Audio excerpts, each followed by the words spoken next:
Hello, fellow Prairie Hawks. Very excited to join you today. With me, I have Toby Olsen, project manager from OPN, who's the lead architect on our new Prairie Creek 5-6 building. March 3rd marked 1 year since we passed a $54 million bond to build a new 5-6 building and relocate our ninth graders to the current Prairie Creek campus. A lot has happened since that time, a lot in the world in general. But a lot with this project as well, keeping it moving forward for our students. And it's been an exciting process to bring this vision to reality.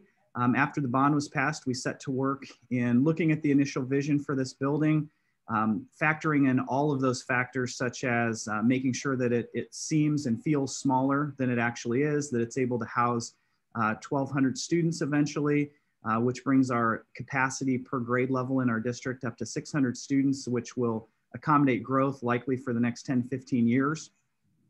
So just a lot of work. And without further ado, I'm going to introduce Toby Olsen from OPN. And he and I are going to have a little conversation, let you in on kind of a revisiting of the last year and work towards this project. So Toby, take it over. All right, thank you, Dr. Wheeler. This is such a privilege for us and everybody on the OPN and greater design team. These projects, especially here at College Community School District, are just fantastic, long living projects that we are just honored to be a part of. So to talk a little bit about some of our big goals, some of these are very audacious, very kid-focused, very community-focused concepts here. But as you stated earlier, Dr. Wheeler, that we are looking to create that 1,200 student 5th and 6th grade intermediate building. We wanted to make sure we were thinking about safety and security while we were designing this building. We were separating and making that parent pickup and drop off traffic a much safer, much easier to navigate sort of a process for everyone coming to the building. And we're also separating bus loading and unloading traffic. So really thinking about how we get around and through and connect this building to campus.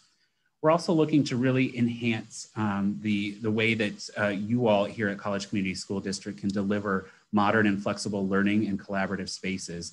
And really a lot of the decisions we made as part of this process together are about how do we put kids first and how do we enhance their educational experience here at the district. We know we wanted to definitely foster a unique and vibrant identity for these kids. This is such a great age. This is a group of young, small young men and women who are starting to really grow into their own identities, but we wanted to give them the idea of sort of a school within the school identity, if you will. And we also really wanted to talk about providing flexible athletics and fine arts learning program spaces in the building that just continue to enhance learning opportunities. Yeah, Toby, if you don't mind me jumping in, you know, I think a lot of the community really supportive of us having a 5-6 building. Some parents liking that sort of extra year with that more mix of elementary and middle school experience versus that full middle school experience for 6th graders. And a lot of people are, you know, kind of focused on the building of the building itself. But as you mentioned, a lot of our design process has really been about how does this building fit within the campus? How do we get people to and from this building in a unique and efficient way? So not only do we have a beautiful building that we're going to be constructing, hopefully we've got a pretty stress-free environment with students and parents coming and going from this building. So, you know, just really excited not only about the building itself, but all of the other pieces that go into putting another building on our campus. Absolutely, well said. And, you know, we started this slide here is just to maybe orient those of you that may be wondering where in fact is this building going to land on campus? And so the district purchased some currently shown as farm ground here, some space just south of the existing Point building.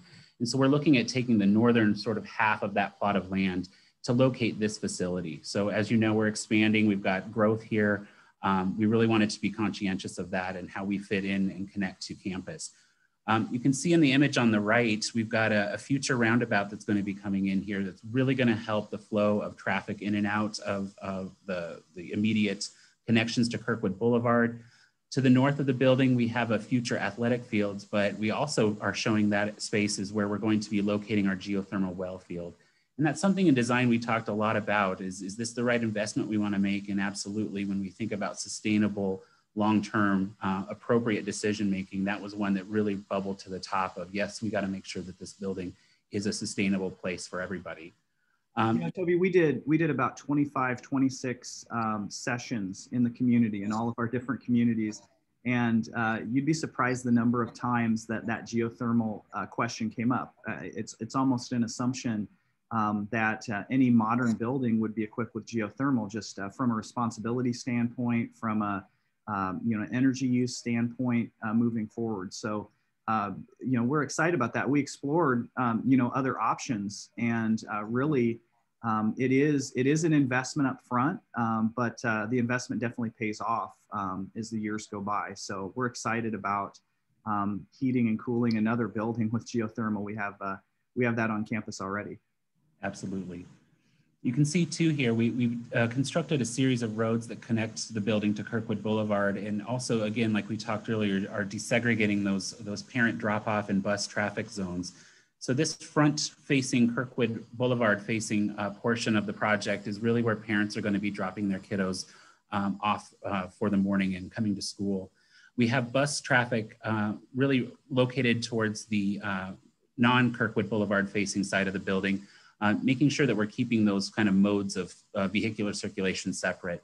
We also have a properly sized, dedicated special ed drop-off here. So our most medically fragile students are taken care of, and that their transition to the building is very much a seamless one from their mode of transportation coming into this, to the school. That was super important in prioritization as well, just moving forward with new buildings on campus, the renovations that we've done. We've really focused on access. We want to make sure that it's not a barrier to enter our buildings for people with mobility issues or disability challenges. So we're really happy about that separate drop-off, just to have an easy way into the building, and I think it adds to that layer of welcoming to the building. Absolutely. So you're seeing some floor plan diagrams here that are sort of color-coded with different functions. And I think one of the most prominent things you're seeing as you look at this diagram are these sort of four groupings of spaces here in this blue color. We really focused hard about how do we create this sense of neighborhood, or these sense of internal identities for groups of students.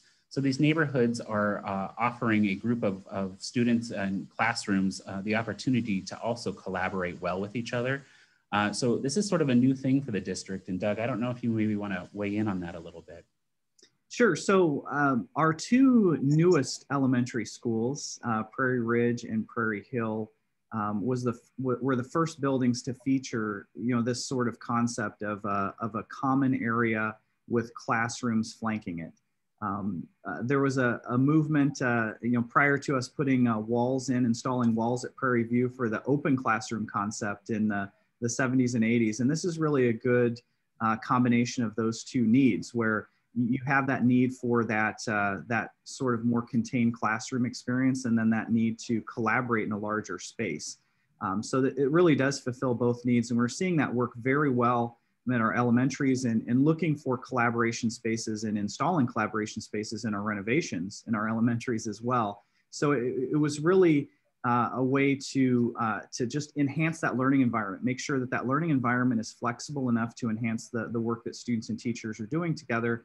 But then also it makes it feel like a smaller school, right? I've got this 120 students with me. I spend most of my time in this area of the school. And as we mentioned, 1,200, a school for 1,200 students at this size is a very large school. But we also think that by this neighborhood concept, and our students in 5th and 6th grade are in neighborhoods now, but having a space for that neighborhood really makes that school feel smaller, and hopefully creates tighter connections among those students in those neighborhoods as well. Absolutely, and it's a big part of wayfinding, which we really talked a lot about during design. You can see this is a large building. It's got 2 floors, but we really wanted to focus zones where students come together from their neighborhoods at the very heart and core of the building. We call it our sort of hub and spoke sort of model. So when students are entering the building from the bus side, they will be entering on the lower level from this zone into the multipurpose room or off to their neighborhoods. On the upper level for students coming from parents, you'll be entering at this level and coming past the administration offices which take you right into that core and the heart of the school. So it's really an important opportunity for kids to really orient themselves in the building, especially if they're new to the building for their first year, being able to quickly find where they need to go and expeditiously get to where they need to be. We also talked a lot during design about durability, the longevity of materials, and like I said earlier, this building will outlive all of us. So we have to think conscientiously and thoughtfully about how we want to deploy those materials. So you're seeing a palette here that includes a beautiful brick, kind of mocha colored. It's got a little bit of a sheen to it. You're also seeing some metal panels. Here we have an accent color that we're deploying on this particular building. It's a copper color metal panel. And then here we're also using a precast concrete, one that it is a great construction material. We're able to make it part of our process and help speed up construction, but it's also incredibly durable, and it especially lends itself well to the construction of the neighborhood sections of the building and the gymnasium section. So to kind of give you a glimpse here, so this is sort of that parent drop-off view, that sort of entry point where you'll be coming into the building, and here you see those materials deployed, where we have a white colored precast that's part of our gym component. We've got that beautiful dark colored brick. And then we also have that copper colored metal panels that are providing some screening into windows, as well as really denoting those primary entries into the building. We also talked a lot about those neighborhoods and those identities when it came to interior finishes in the finish palette. So we're using a sort of color-coded way to index where those neighborhoods go. And they are slightly different between each floor. So if, for instance, your fifth grader might be in the yellow neighborhood, that color goes with them as they go into sixth grade. So we get some tonal shifts, but there's also a growing up of the colors, if you will. So again, there's subtle nods to identities and really making a special place for each of these neighborhood zones within the school. And where we bring all these colors together are in social zones and where everyone mixes together. So again, that identity of neighborhood, but then the total identity of what Creek is as part of how we deployed finishes. Yeah, and unifying elements of orange and black, you know, throughout the throughout some of the common spaces and some of the larger classroom areas as well, to make sure that, you know, it's also connected to that Prairie identity. And that's a process we've kind of used as we have looked at renovating our older elementary schools, you know, having that someplace where it's connected to that orange and black, but not necessarily building all buildings that have orange and black, you know, themes throughout them. So that's kind of exciting, where there's this opportunity for identity, but also a connection back to the district. Absolutely. So to give you all sort of a glimpse of what that interior of the neighborhood might look like, this is a rendering of that collaboration zone. In this particular example, it's a blue tonal finish palette here, but really giving students the opportunity to have immediate needs in their neighborhoods, like restrooms and lockers, even some breakout space for if they needed extra help or to meet in smaller groups.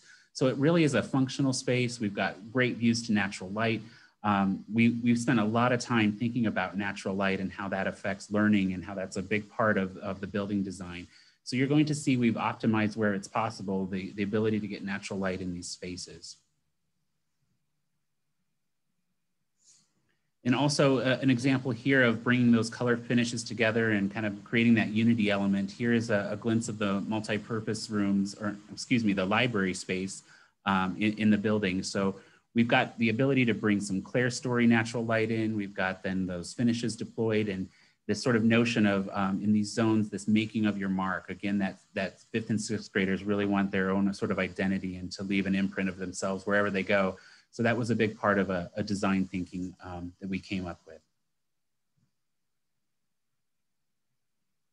And then music spaces, and especially music, fine arts, and athletic spaces, like Dr. Wheeler was saying, those are the areas where we really like to highlight the branding of the district. So you'll see these spaces have a bit more orange and black to them, a little bit more of that nod to the greater whole of the College Community School District. So it was a really important way, but a subtle way to create some of those nods there. And finally, we have some views for you of the multi-purpose room. We looked at a very different couple of solutions. Where is this a double height space? Is this a single story space? And it really lended itself to a space with great versatility with the volume and the sort of two-story ability in here. We have some features in here that allow for some projection as well as a screen to come down so that various sorts of meetings or functions could happen in here for staff and students. We've got the ability to make this be the heart of the building where everyone comes here for lunch or breakfast. We've got the space where we kind of mix and you can kind of see and connect between levels. So it's really a way to also create orientation within this building. Yeah, there was a lot of work and a lot of discussion of how to make this work, right? Do we have one stairway leading down? Do we have two stairways leading down? Do we even have two stories? How do we get the natural light in there? What is the screening on the top? I mean, it's just so exciting to see these photos every time I see them and know, just how the discussion and Ms. McDonald being involved in those conversations as well. Just trying to create a student-centered space and a space that works well for the building. And then we have our gymnasium space as well. And this is an important space for health and wellness, as well as just sometimes kiddos, it's great to get to PE to burn off some steam.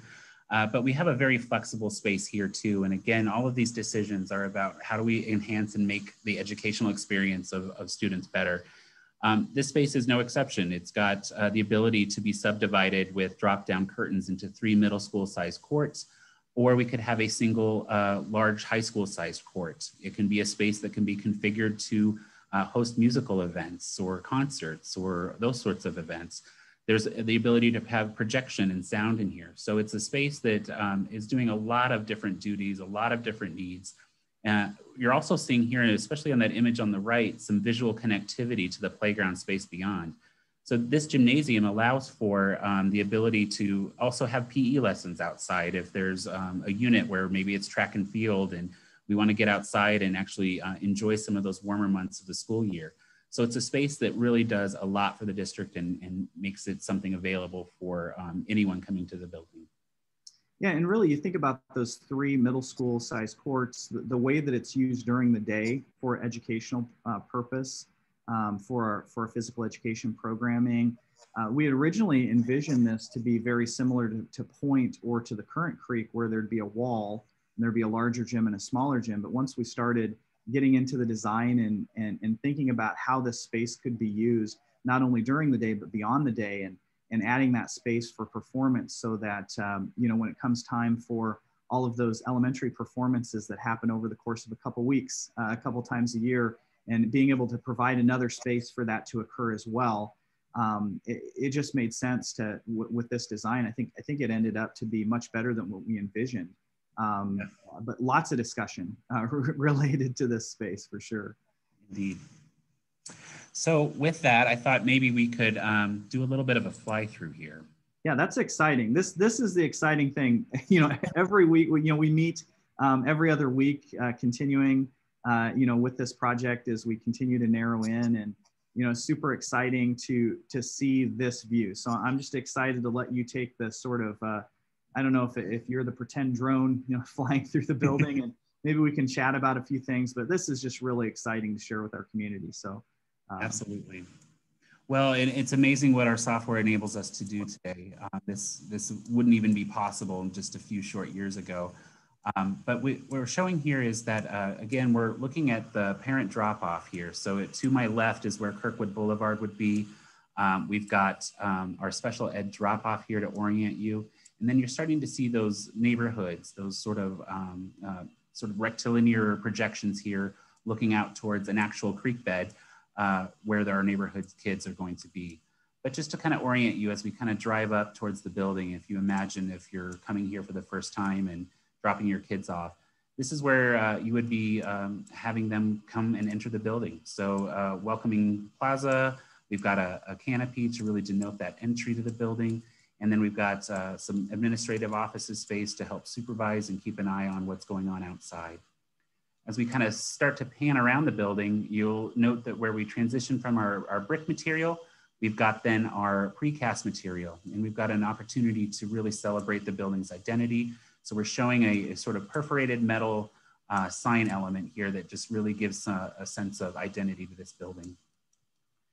part of when we were looking at design, we also left some space for just future athletic or future needs for PE. So you're looking at some athletic fields here that are just not highly curated, but just open lawn for people to come out and have that track and field unit from the gymnasium, which you're seeing here on my right.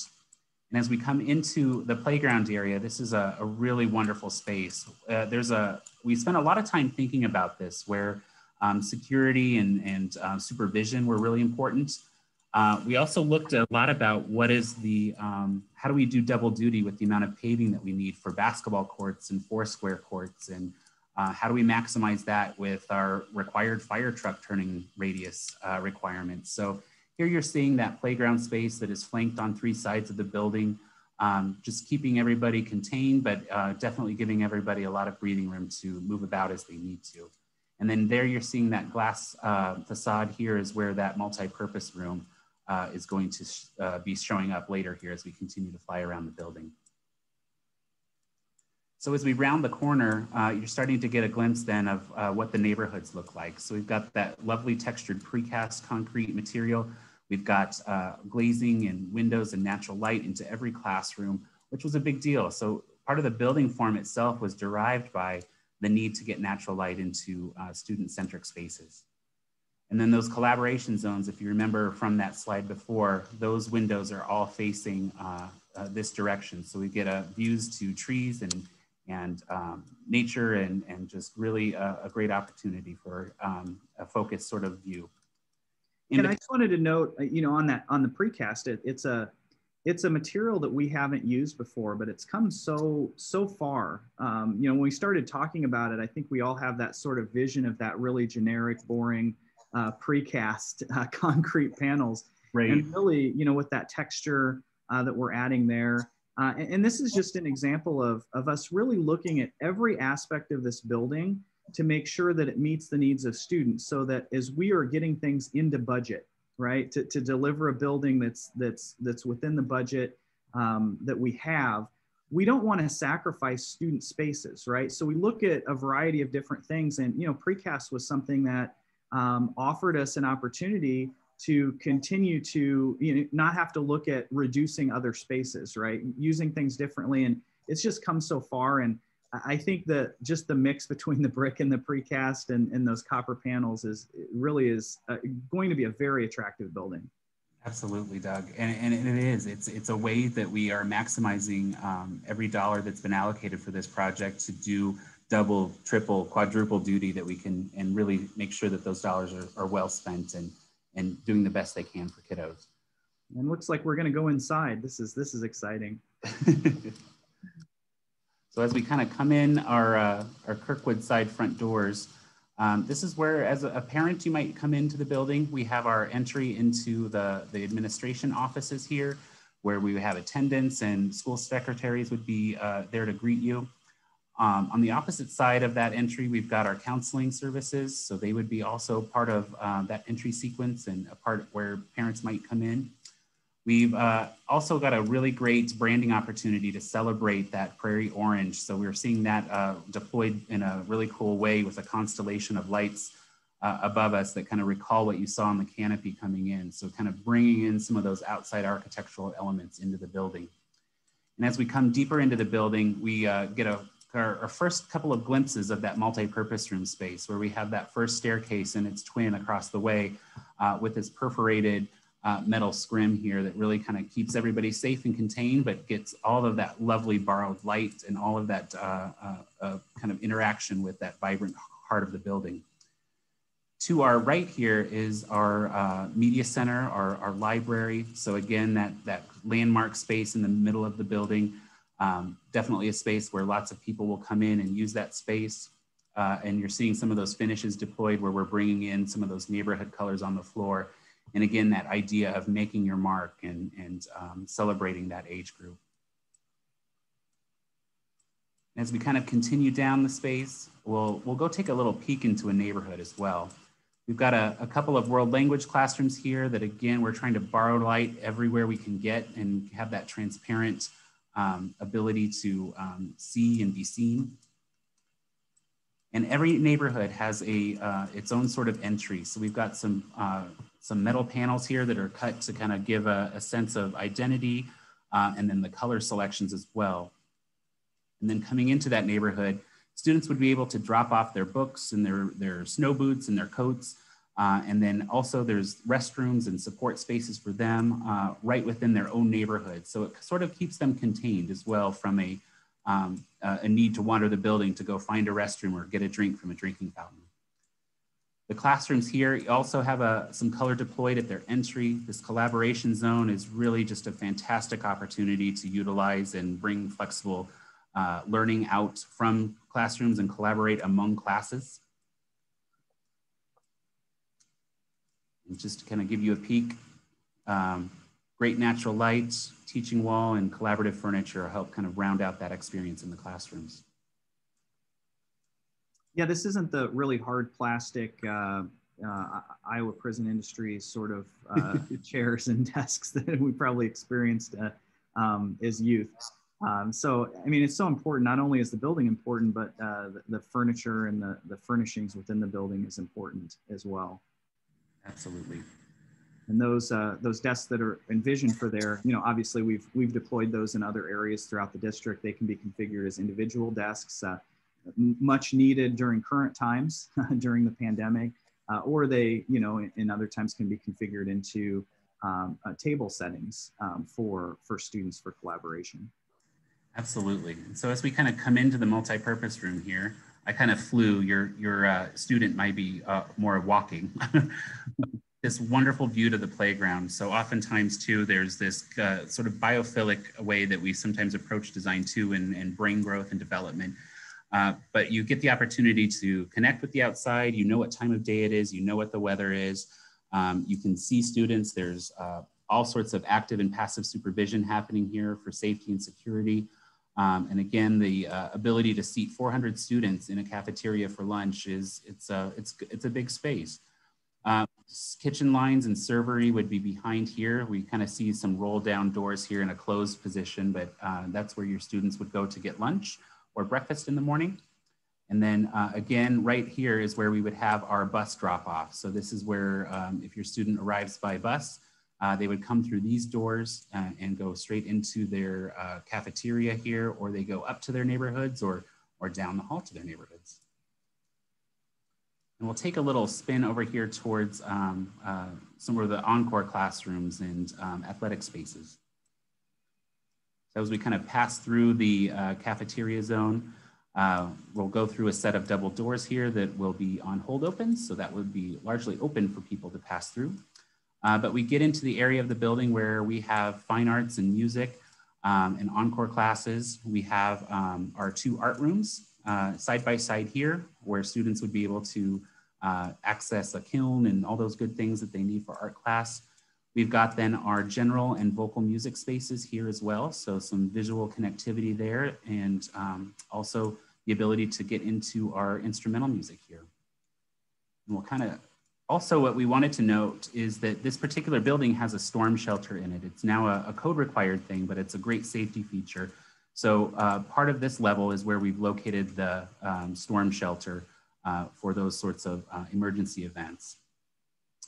Just to kind of give you a sense of the scale of what a band room of size looks like. And here we have over 100-person band set up for a great space to learn.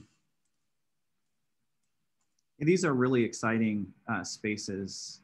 As many might know, we have a huge interest in band at 5th grade and 6th grade, and that's one of the spaces that in one of the many spaces in the current creek that we've kind of outgrown, really. And this offers a great opportunity to provide that space for that interest.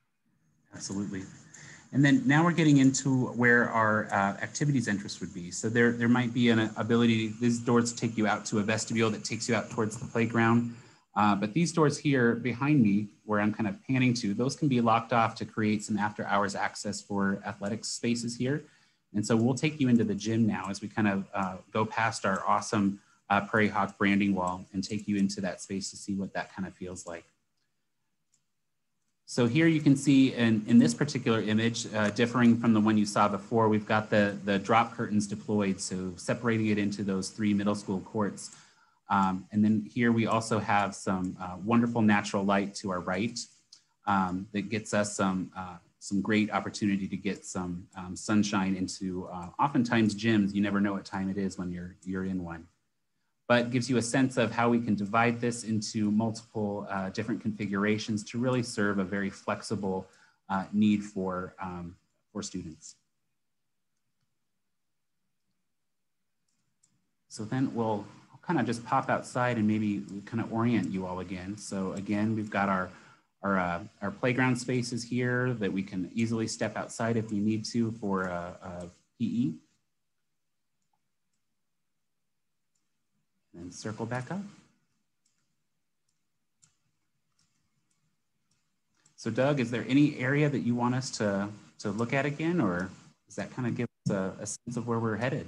I think that gives a great sense of where we're headed. You can almost feel the students in there. You can almost feel the teachers in there, and just really excited about this project. And of course, this spring and into summer, we'll be working on that roundabout and some grading. And then going into next year, start the construction on the building. And, the intent is to be in this building by the fall semester of 2023. So students that are entering 5th and 6th grade in the fall of 2023, August, September of 2023, will be able to enjoy this great building. But I think everyone on campus will really enjoy this building. We did build some features into it. With that campus mindset in mind, the way that our community uses our buildings, the way that our students use the buildings. And, it's just a really exciting process. I mean, do you want to kind of reflect on just your thoughts and feelings throughout the process and anything that's been maybe challenging or maybe the most exciting parts about it? Well, just from my own personal perspective, and I think I speak on behalf of everyone on our team, it is such a privilege to design buildings like this. Yeah, I think civic buildings and especially schools, there's really no more noble project type to work on. This is about learning. It's about a future generation. And so it's a thrill for me, and it's an incredible privilege to be working alongside the College Community School District to make this a reality and make this happen for everybody on campus and for all of the patrons and students. So I think it's just like with every project, there's points where you kind of wrestle with and try to make sure that the building's hitting budget and making sure we're solving the client's needs. But this has just been an incredible privilege for us, and we're thrilled to be a part of it and can't wait to get shovels in the ground soon. Yeah, I mean, it's OPN architects have delivered great buildings, great projects for us, great renovations for us in the past. And so, we know this is going to be a high quality product. We know that this building is going to be aesthetically pleasing, but also focused on what the student needs are. That's been really the focus of, when we get into those sort of dollars and cents conversations, right? We're like, is this something that we can scale back on, or will it significantly impact the student experience? And what we've done is we've limited anything that we've had to scale back on. Start with the sky's the limit, right? And you kind of scale back and make sure you stay within that budget. But really, I'm just so pleased with the vision of this building that we started with during the bond process, carrying through to where we are now, getting ready to get this project out to bid and identify, who's going to be involved in it. It's just been really exciting. And another thing we did with this project that our community may not know about is, in addition to OPN, we've hired Carl A. Nelson and Company as a construction management firm on this process. And what the construction manager does is they work with OPN side by side and the district, and do some of that design, that value engineering up front, have conversations back and forth. What's the best type of material to use?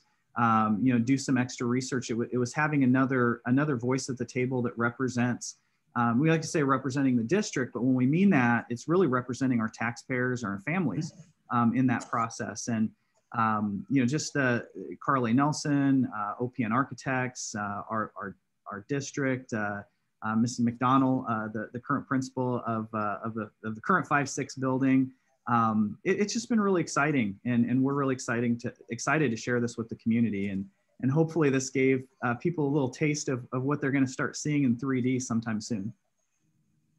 Well said. Yeah. So thank you, Toby Olsen from OPN Architects, our project manager and chief architect on the project, and we look forward to turn and shovel soon and delivering this project. So thank you for joining us. Thank you for having me. It's a pleasure.